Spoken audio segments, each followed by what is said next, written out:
The multi-vehicle convoy made up of gas-guzzling SUVs and the like were rolled out, naturally, complete with security detail.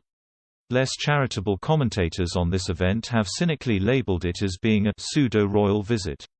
Harry and Meghan attended the 24-hour broadcast Global Citizen Live event from Central Park, urging world leaders to engage the vaccine equity policy to help deal with the COVID pandemic.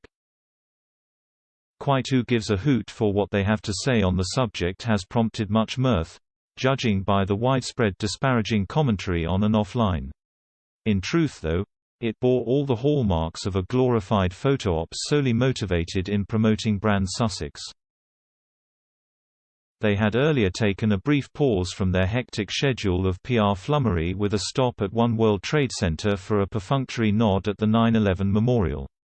And all this in the company of the highly unpopular Bill de Blasio, NYC mayor, and the new, recently installed governor of New York State. Consumption of obligatory drinkies and dindons at expensive NYC watering holes and eateries were always a given with friends in attendance. Mr. and Mrs. Sussex are nothing if not very socially conscious beings and clearly passionate, meeters and greeters. All in the full glare of pre-approved media outlets, and exclusively on their terms of course. Their truth must, after all, always prevail. Of note was a very public private visit to Harlem. A school and a soul food restaurant were the target destinations. Now it ought to be mentioned at this point that Mrs. Sussex was immaculately turned out, groomed to the nines to project a certain look, so say the fashionistas. Her clobber was predictably ludicrously expensive, and the jewelry accents even more so, conservatively valued at well north of £300,000. As the Harlem school hosting the visit is 94% populated by pupils officially designated as facing financial hardship, some critics found this just the teeniest bit crass. She read to these kids from her book too in a bid to promote literacy. As some critics suggested the bench was only on nodding terms with the English language, you may wish to formulate your own thoughts on the wisdom of such a move. The soul food restaurant visit was to a place called Melba's, complete with the imposing presence of owner, host Melba Wilson in attendance throughout. Soul food, for those who haven't tried it, is blindingly good tucker, and the atmosphere in any establishment with a menu so inspired is usually a wonderfully engaging experience too. Melba started a fund for furloughed employees suffering the economic hardships brought about by the COVID-19 pandemic. Her target is a relatively modest $250,000, of which 10% thereof miraculously appeared in the form of a $25,000 donation from Harry and Meghan. Let's push the pause button for a second. Nobody has any issue with a sincere charitable gesture, regardless of its quantifiable value. The significance of the donation by the giver is in the genuine and unconditional desire to make a difference and give something back. Those so blessed and able to do this will feel genuinely humbled at the experience. Drawing a biblical parallel, one is reminded perhaps of the words of our Lord himself. The act of giving is usually compassionate regardless of motivation in and of itself.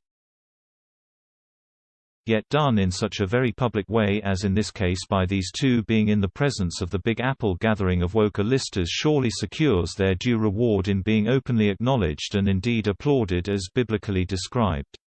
Conversely, those who undertake a charitable deed in secret, or in other words with no fanfare, will receive their reward in the kingdom of heaven, so the good book tells us. The point is the truth or substance of the gesture with the circumstances under which it was made significantly and amply defines the nature and character of the giver. Every aspect of the lives of these two seems entirely choreographed to achieve certain public relations ends. I may be wide of the mark, but on the face of it nothing they do feels spontaneous or contextually sincere.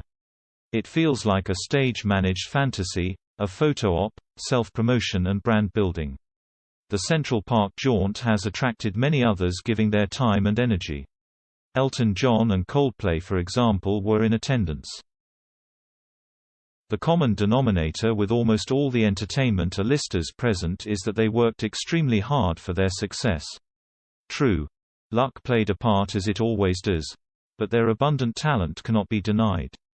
What is the real claim to fame for Harry and Meghan? Presently on postnatal parental hiatus from work. What work, you might well ask? One can fully understand and indeed support the reported view of the Duke of Cambridge that for his brother and Mrs. to drop in for a quick dip in the St. George's Chapel font for their newborn is not a good idea. Prince William seems to see this for what it would almost certainly be viewed as by the public, namely another publicity stunt churned out by the Sussex spin merchants in La La Land. With each passing day the diminishing of the old Prince Harry is almost tragic. There will be consequences at some point as sure as night follows day.